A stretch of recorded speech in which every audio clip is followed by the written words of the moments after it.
Keluarga Allah yang terkasih, selamat malam. Kita kembali berjumpa dalam kebaktian keluarga. Dan kembali saya berharap aktivitas saudara sepanjang hari ini dalam kondisi yang baik. Betapapun bisa saja ada mengalami berbagai macam hal yang di sana-sini bisa saja keluarga Allah dapat mengalami kesedihan dan sebagainya. Namun kita merasakan dekatnya Allah bagi kita pun dalam suka dan duka. Ketika nanti ibadah ini selesai, kami bersuka cita sekiranya dari antara anggota keluarga Allah dapat saling menyapa di kolom komentar. Dan tentu saja dapat menyampaikan refleksi juga di kolom komentar dari perenungan firman Tuhan yang sebentar lagi kita akan dengarkan. Kebaktian keluarga yang setiap Rabu tayang ini didukung oleh begitu banyak kawan-kawan, baik yang ada di depan, ini layar, dan tentu saja lebih banyak lagi yang berada di belakang layar. Mari kita memuji Tuhan yang mengasihi kita dengan bernyanyi, nyanyikan Tuhanmu haleluya dari PKJ 28.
Kita berdoa. Terpujilah Engkau ya Tuhan yang setia mendampingi, memberkati kami sepanjang hari ini.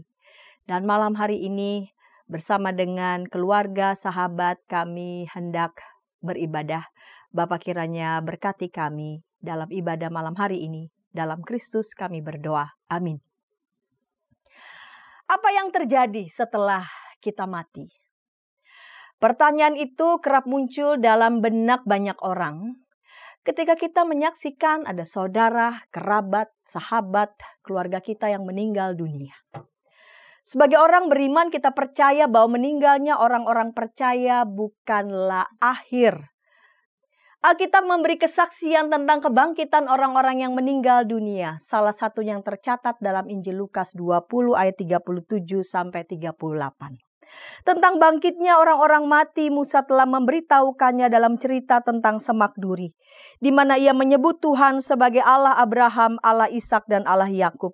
Ia bukanlah Allah orang mati, melainkan Allah orang hidup, sebab baginya semua orang hidup. Mari sebelum membaca Alkitab dan mendengarkan firman Tuhan, kita bernyanyi dari Mazmur 145.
Kita berdoa. Tuhan, kami ingin membaca Alkitab, merenungkan firman-Mu. Kami mau dibimbing oleh Roh-Mu yang kudus, agar kami dibantu untuk mengerti, dituntun oleh kebenaran firman-Mu dan belajar melakukannya dalam hidup kami. Berfirmanlah karena kami sedia mendengarkan, di dalam Kristus kami berdoa. Amin. Injil Lukas pasal 20 ayat 27 sampai 40.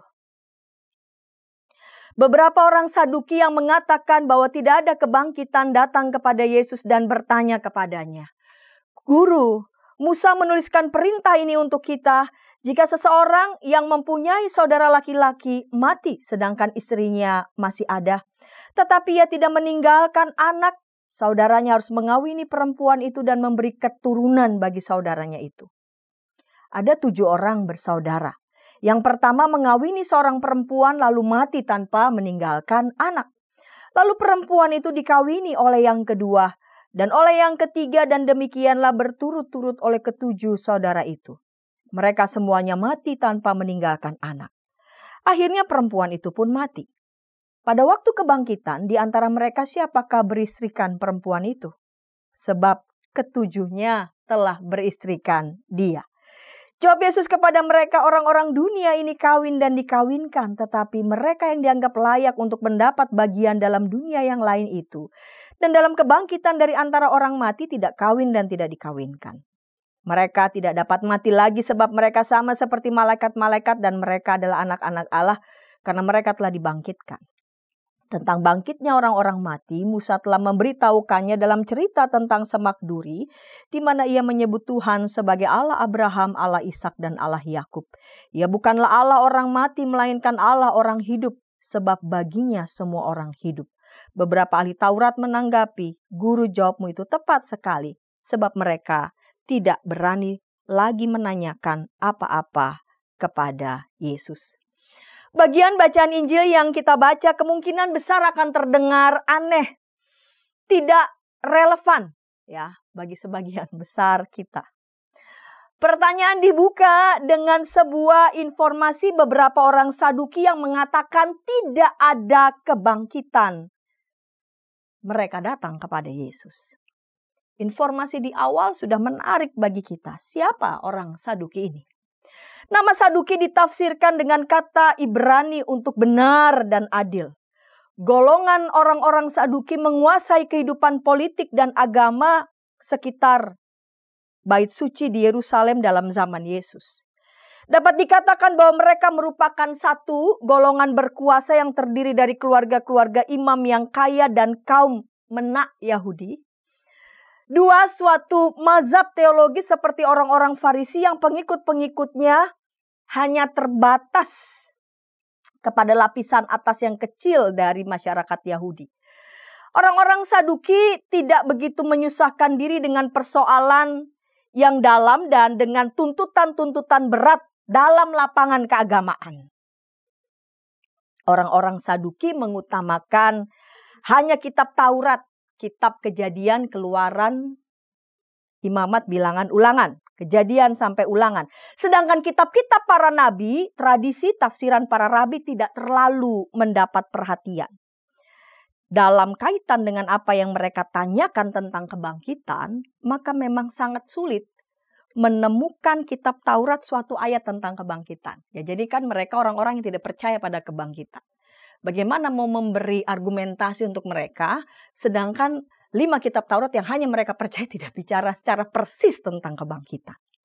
Yang menarik, pertanyaan yang mereka ajukan tentang kepemilikan perempuan pada kehidupan setelah kematian. Makanya tadi saya katakan buat sebagian besar kita, ini pertanyaan apaan ya?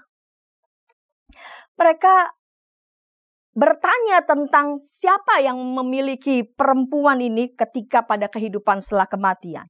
Patut kita perhatikan bagi sebagian orang di zaman ini, tadi ya pertanyaan orang Saduki itu tidak relevan bagi sebagian orang.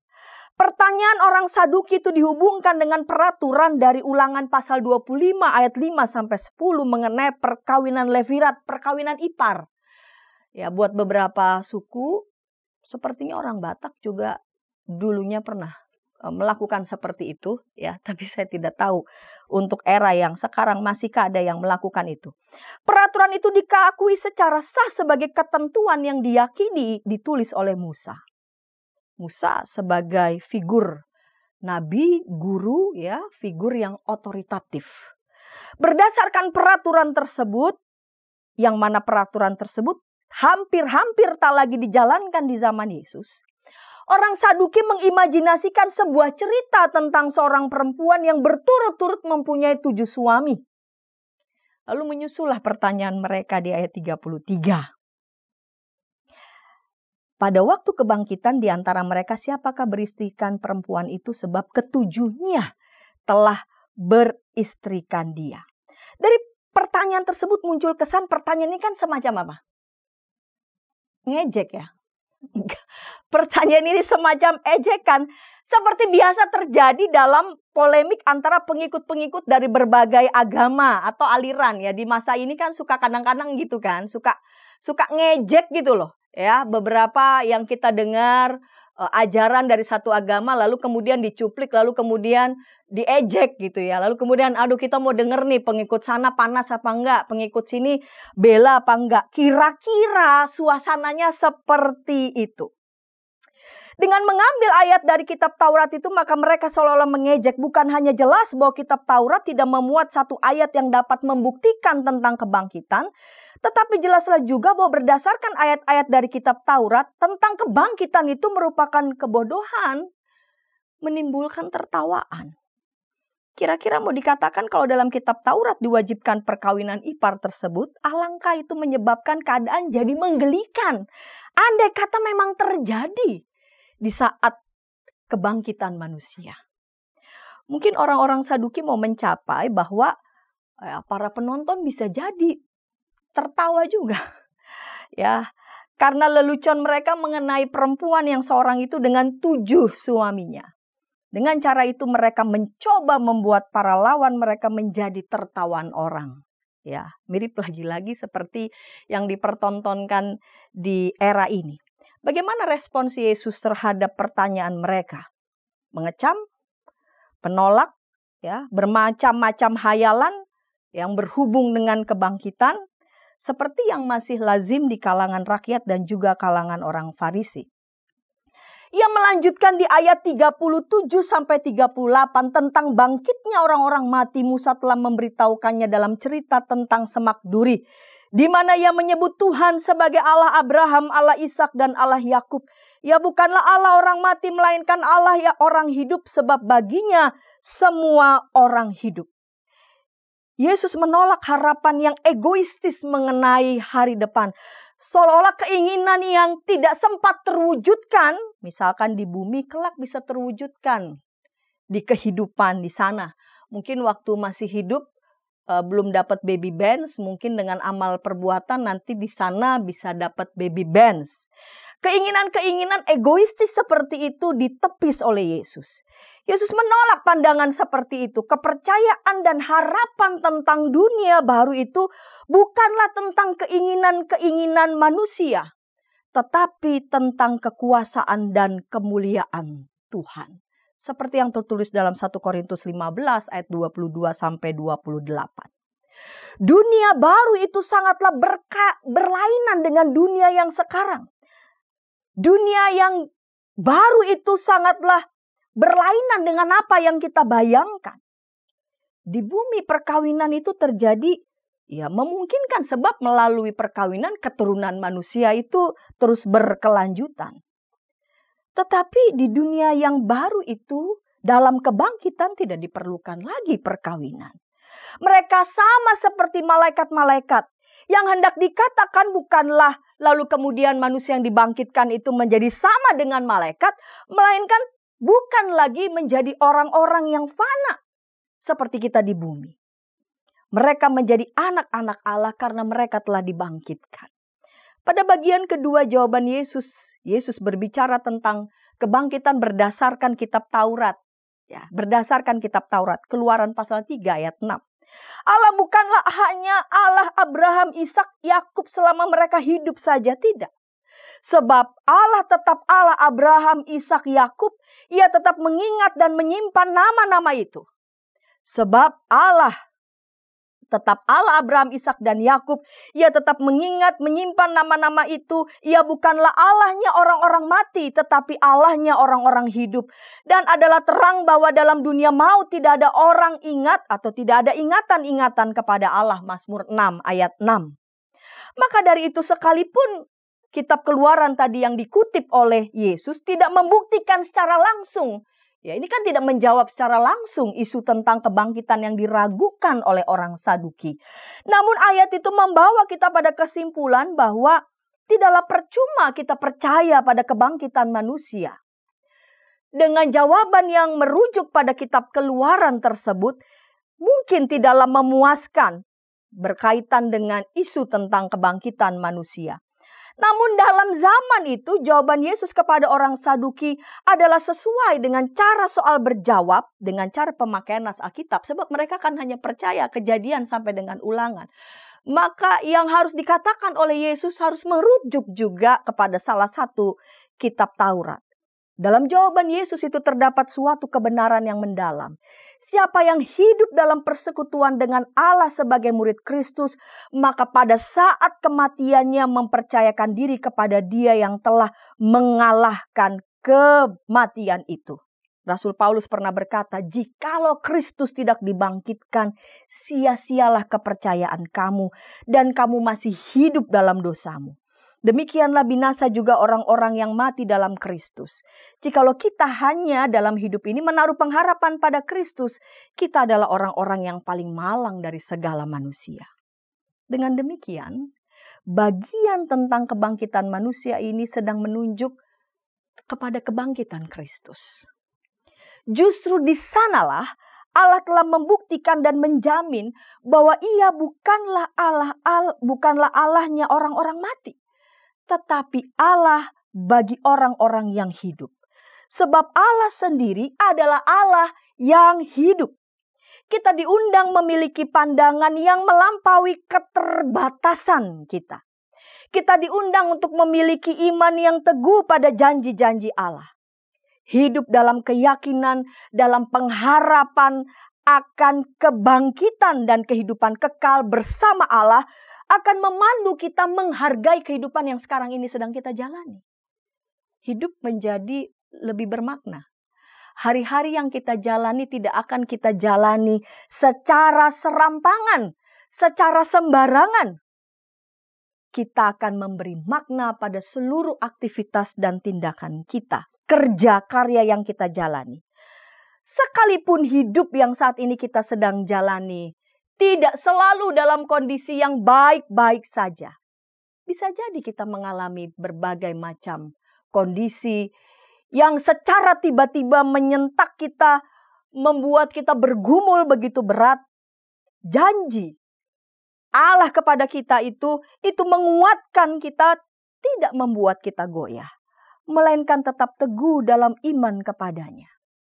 Sehingga janji Allah itu membuat kita tetap boleh merasakan damai sejahtera yang sejati dari Allah. Percaya kepada kebangkitan itu membawa kita pada damai sejahtera. Amin. Saat teduh untuk kita.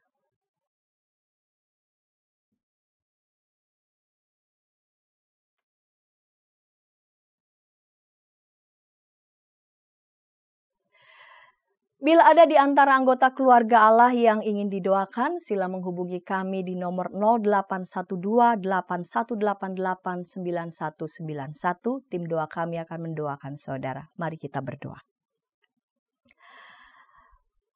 Bagi kami orang-orang beriman, kematian bukanlah akhir dari segalanya. Sebab Engkau adalah Allah yang hidup. Karena itu ya Bapa, kami percaya bahwa setelah kami mati, Allah menjamin kami dengan kehidupan yang kekal. Dengan demikian, kami menjadi lebih terarah ketika kami menjalani hidup yang saat ini sedang Tuhan titipkan bagi kami. Kami akan terus memberi makna dalam setiap aktivitas dan tindakan kami. Dan Ketika kami percaya pada janji Allah itu akan membawa kami pada damai sejahtera dalam menjalani hidup, dalam menghadapi berbagai macam hal yang bisa saja kami alami. Tidak selalu dalam keadaan senang, tapi bisa saja dalam rupa-rupa pergumulan. Ketika kami percaya pada janji Allah akan kebangkitan bagi orang-orang mati, di situ kami menemukan damai sejahtera Allah yang sejati. Tolong setiap keluarga ya Bapa, agar kiranya boleh memaknai setiap kehidupan yang saat ini sedang dia jalani, memaknai studi yang saat ini dijalani dengan studi bertanggung jawab, memaknai pekerjaan, memberi makna pada setiap pekerjaan yang diterima dengan penuh tanggung jawab. Karena pekerjaan, seluruh aktivitas yang kami kerjakan, sedang kami kerjakan untuk mempermuliakan nama-Mu. Terima kasih ya Bapa, inilah doa permohonan kami, dalam Yesus Kristus Tuhan kami berdoa. Amin. Kebangkitan adalah tindakan kuasa Allah yang melampaui batasan dan pemahaman manusia. Kita dipanggil untuk memiliki iman yang sama.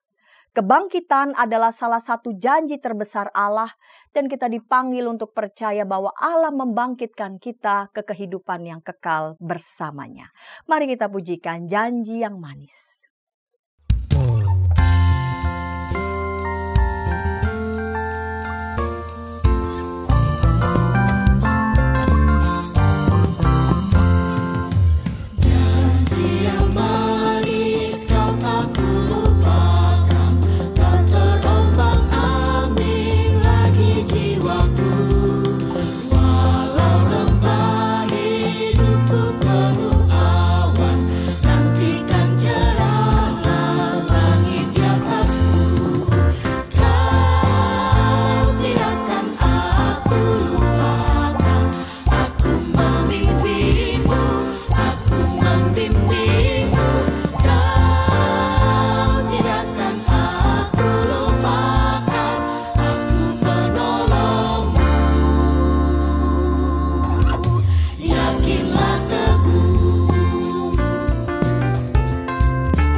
Kita menerima berkat, kita berdiri.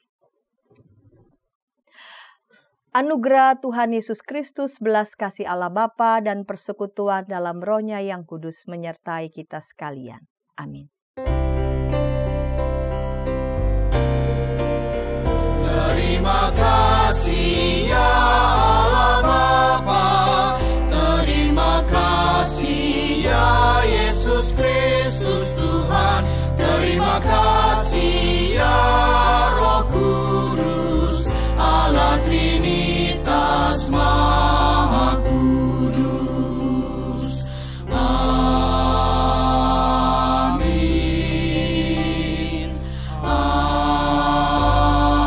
Amin.